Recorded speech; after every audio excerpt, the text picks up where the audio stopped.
I always thought the worst thing about weddings was awkward guests, until my own wedding proved me wrong.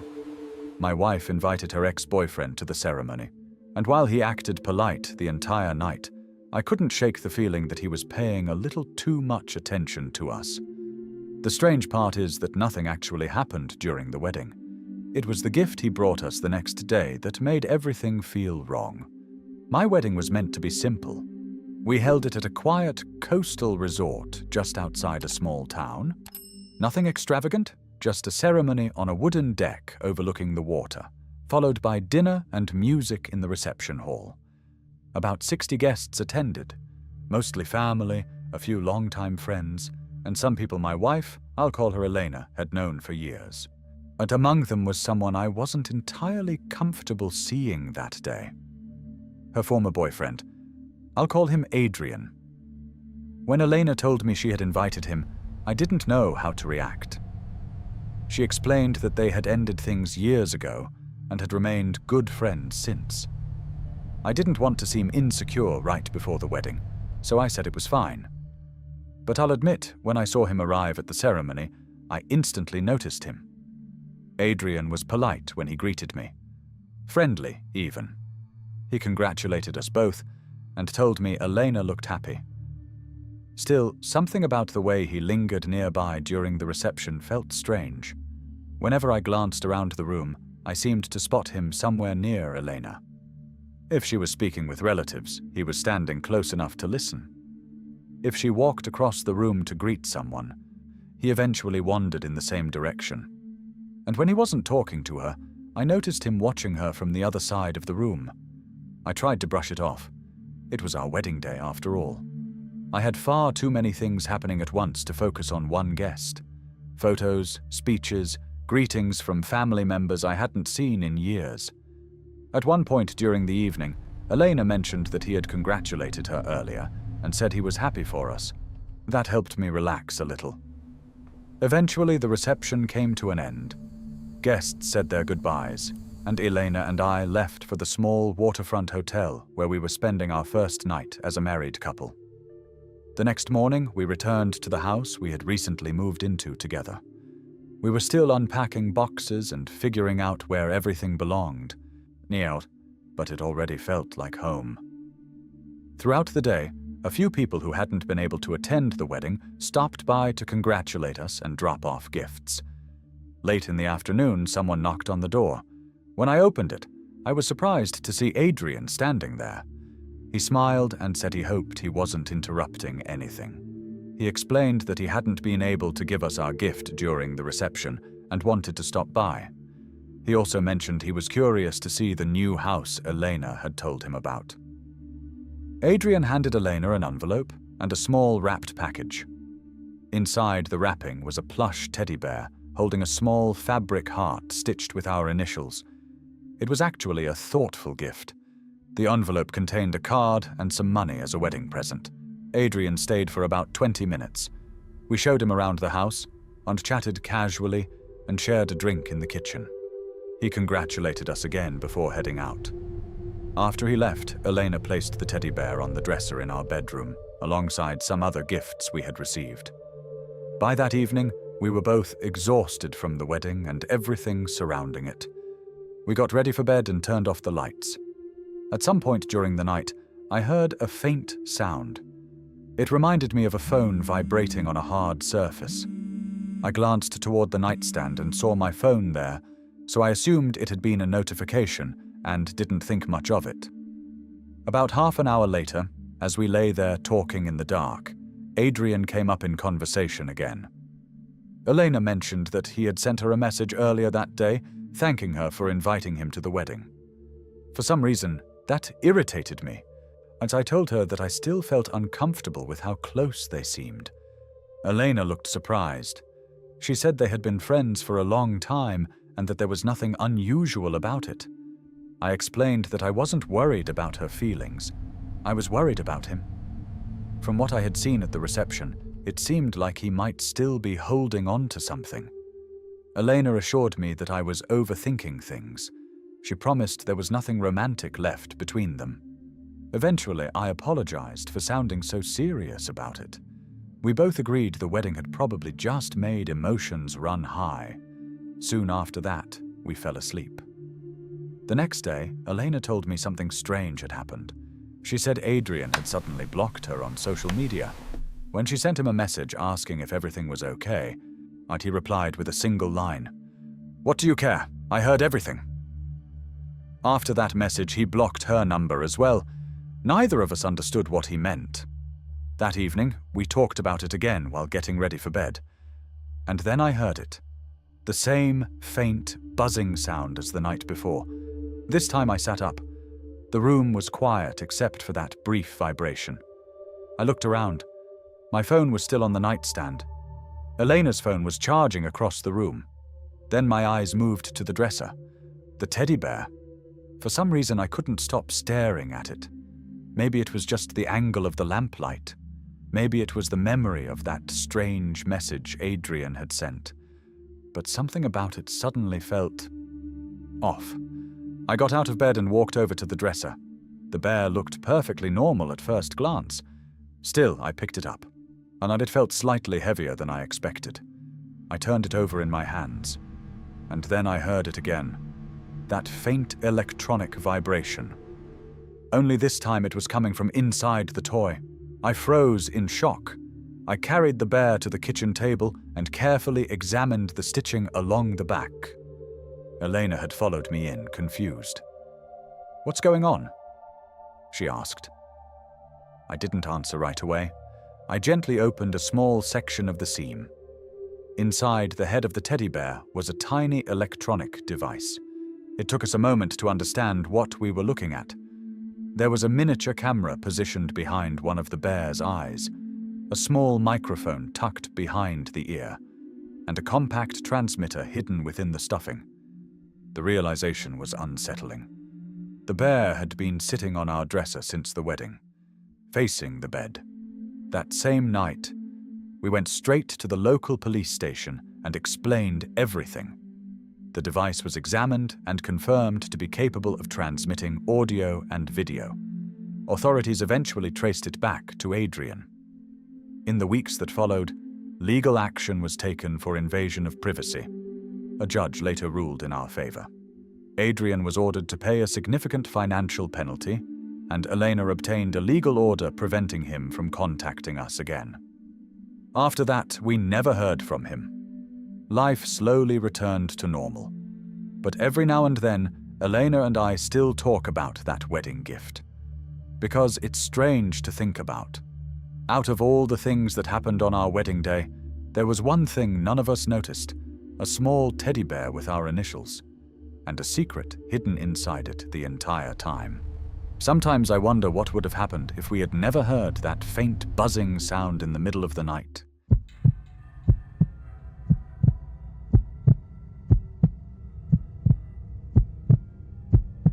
My wedding seemed perfect at first.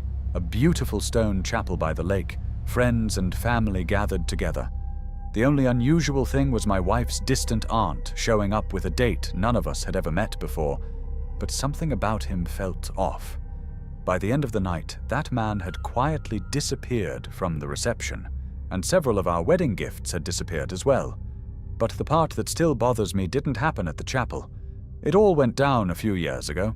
My wife and I were married in the summer of 2016 at a historic stone chapel just outside a quiet lakeside town. It was the kind of place people traveled from all over to see. Tall windows, a small courtyard garden, and a reception hall attached to the back of the church grounds. We tried to keep the wedding fairly traditional. Family, close friends, and a handful of relatives we invited mostly out of courtesy. One of those relatives was my wife's distant aunt. I'll call her Renee. Renee had always been somewhat distant from the rest of the family. Years earlier, she had gone through a difficult period in her life, and while things had improved, the relationship between her and the rest of the family never quite returned to normal. Still, it felt wrong not to invite her. When she arrived at the ceremony, she surprised everyone by bringing a date. No one in the family had ever seen him before. His name, as we later learned, was Daniel. From the moment I first saw him, something about him stood out. Not in a friendly or memorable way, just unusual. The ceremony itself went smoothly. The chapel was beautiful, the weather was perfect, and everything unfolded exactly how we had planned.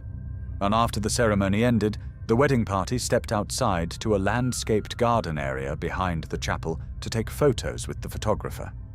The bridesmaids, groomsmen, my wife, and I gathered near a large fountain while the photographer adjusted lighting and arranged everyone.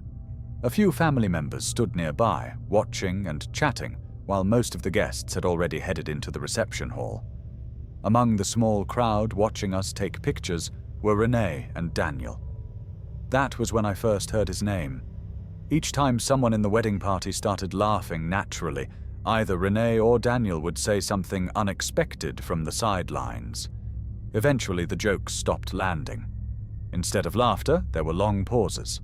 The photographer finally finished the last few group photos, and everyone slowly made their way toward the reception hall connected to the chapel. Inside, dinner and drinks were already being prepared. If you've ever been the groom at a wedding, you know how the evening goes. You barely get a moment to sit down. Every few minutes, someone new comes up to shake your hand, congratulate you, or ask for a quick photo. I was moving from table to table greeting people when Daniel suddenly appeared beside me. He stuck out his hand with a big grin. "Congratulations," he said loudly. I shook his hand and thanked him. He started talking almost immediately, speaking much louder than necessary, as if we were standing in a crowded stadium instead of a reception hall. I tried my best to be polite and keep the conversation brief. Eventually, he walked back across the room and sat beside Renee again. That was the last time I saw him that evening. At some point later in the reception, I noticed Renee sitting by herself at their table. Out of curiosity, I asked my wife, "I'll call her Lena, where Daniel had gone." She said she hadn't seen him in a while either. An hour passed. Renee was still sitting there alone. Finally, Lena walked over to ask if everything was okay. Renee looked confused. She said Daniel had stepped away earlier but never came back. When Lena asked how long they had known each other, Renee admitted they had only met a short time before and had gone out together twice. That answer made both of us uneasy. Around the same time, one of my relatives approached us with another piece of news. Some of the wedding gifts that had been placed in the designated gift room were missing. At first, we thought maybe someone had moved them. But after a quick check, it became clear that several envelopes and packages were no longer there. Our attention immediately turned to Daniel. The timing was too strange to ignore. One of the venue staff members made a quiet announcement over the microphone, asking guests to notify staff if they had seen Daniel recently. Renee offered to call him, but when she reached into her purse, she suddenly realized something else. Her phone was gone. She had brought it earlier that day but couldn't find it anywhere. Despite the uncomfortable situation, we tried not to let it ruin the celebration. Our parents quietly contacted the local authorities while the reception continued. Guests danced, speeches were given, and most people never even realized something strange had happened behind the scenes. Later that night, after the reception ended, a few close friends joined Lena and me at our hotel suite for a small after-party. Music was playing softly, and everyone was still talking about the wedding. Then Lena received a message. It was from Renee. She asked for our home address because she wanted to drop off a wedding gift she had forgotten to bring. Lena sent it to her. A few minutes later, Lena's phone rang. The caller ID showed Renee's number. She answered and switched the call to speaker so we could all hear. At first, there was no voice, just slow breathing on the other end of the line. Lena asked if Renee was there. There was no response. She asked again. Still nothing. After several seconds, the call suddenly ended. The room went quiet. Something about the call felt wrong. Lena immediately called her grandmother, who was the only person in the family who knew where Renee was staying that night. Her grandmother answered and said Renee was already there. When Lena asked to speak with her, Renee sounded surprised. She explained that she had lost her phone sometime during the wedding and didn't know how to track it, which meant whoever had called us probably wasn't her. Our first thought was Daniel.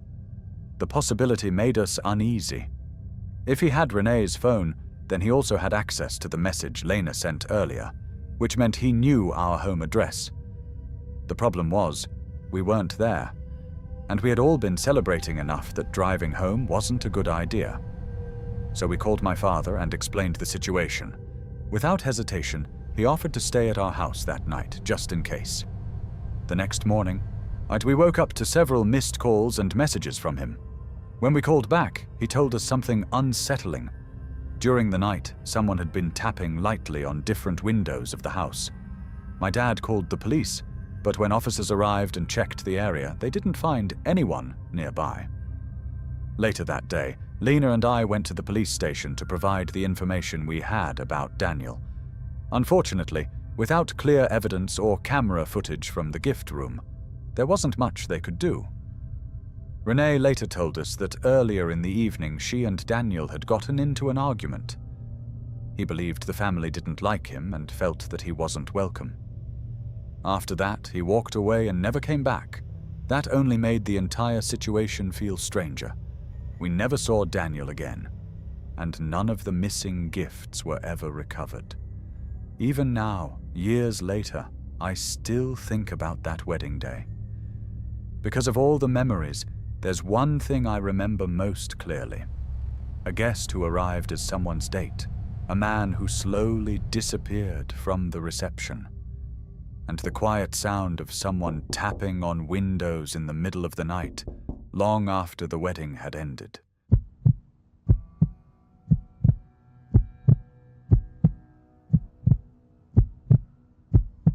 You could never pay me enough to willingly spend a day doing what I did that Saturday. Contrary to popular opinion, I genuinely enjoy being alone. I like waking up to my morning coffee, walking my dog, and diving into work. I don't need romance. I don't need someone else to share my life with.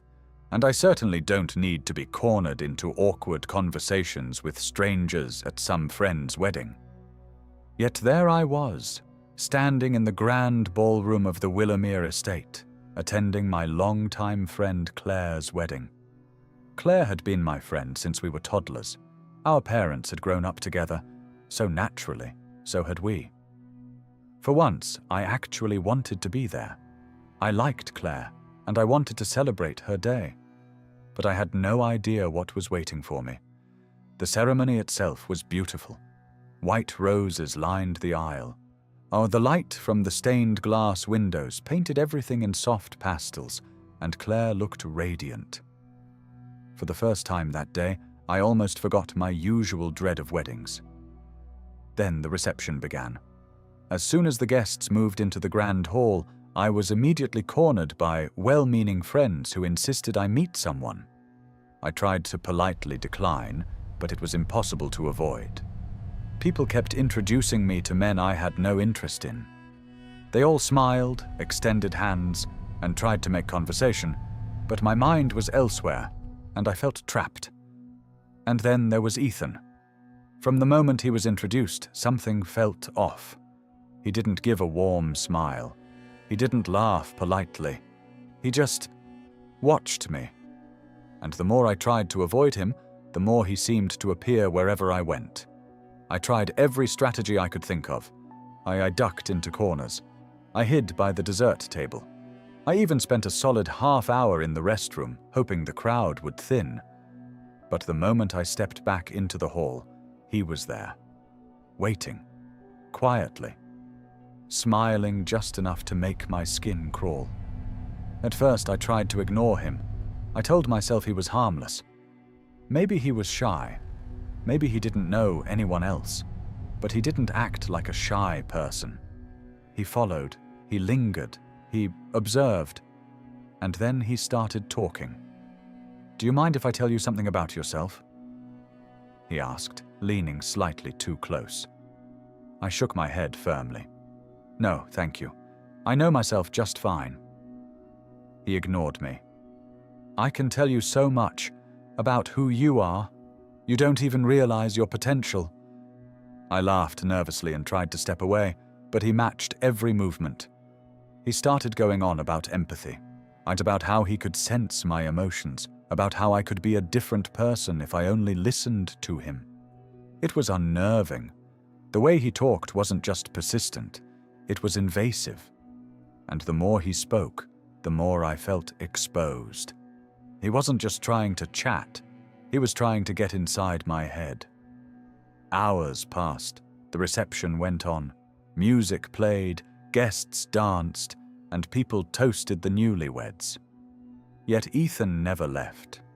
Every time I tried to sit with friends, he appeared beside me. Every time I walked to the bathroom or to the buffet, he followed. Finally, after what felt like forever, I snapped. I turned to him and yelled, loud enough that a few nearby guests looked over. "Stop following me, leave me alone." He didn't respond verbally. Instead, he gave me a cold, unreadable look, paused for a moment, and slowly walked away. I thought it was over. I really did. But it wasn't. Within days, I began receiving emails from him. Each one was longer than the last. He spoke about how forgiving he was, how understanding, and how patient. He suggested meetings in public places, cafes, parks, bookstores. I ignored them, blocked addresses, deleted messages. But they kept coming. Then came the packages. At first they were small, a box of chocolates, a single balloon, a tiny plant, innocuous enough to dismiss. But each one made my stomach twist. Then came the knocks. At first it was just a tap on the door in the late evening. I told myself it was someone else, a delivery, a neighbor, but soon it became repeated. Someone was testing doorknobs, calling my name softly through the cracks, waiting. I didn't answer. I didn't even look through the peephole. I called a friend to stay the night, just to feel safer. Weeks passed, and I started noticing things around my apartment. Small things. Doors slightly ajar when I was sure I had locked them. Notes left where I didn't put them. A balloon tied to my mailbox with no return address. And through it all, I never saw him face to face again. I just saw a few signs that someone was hanging around me and watching me. It all came to a head one night, around 1:30 a.m. I had stayed late at work and was walking to my car in a dimly lit parking garage. I should have called for an escort, should have waited for someone, but I was tired and impatient. Then I saw him. Ethan was there, walking toward me from the far end of the garage. Calm, deliberate, with a slow smile that made my stomach drop. His voice echoed in the empty space. "There you are. Are ready to come home with me?" Every horror movie I had ever seen rushed into my mind at once. I bolted. My car was a few feet away, but he was closer than I realized. My heart raced like a drum. I reached my car, dove inside, locked the doors, and turned the key in the ignition. He was at my window as I started the engine, breathing heavily, leaning close. Words spilled out of him, but I couldn't make sense of them. My only thought was to escape. I slammed the car into reverse, spinning out of the space, weaving through the garage.